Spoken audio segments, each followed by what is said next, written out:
Hi, today I'm ready for LG Q70 and I'll show you how to check battery health with Ampere app on this device. So first open the Play Store application and now in the search pool enter Ampere. Now we should get this first application, that's why tap to install and wait a couple of seconds while this application will download in and then installing on your device.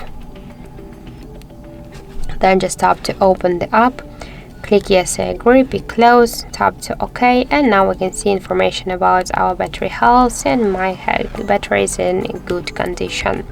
So also we can see here more info like the battery level, capacity, voltage, model of our device, Android version, and more other info. That's it, thank you for watching, and if you find this video helpful, don't forget to leave a like, comment and to subscribe our channel.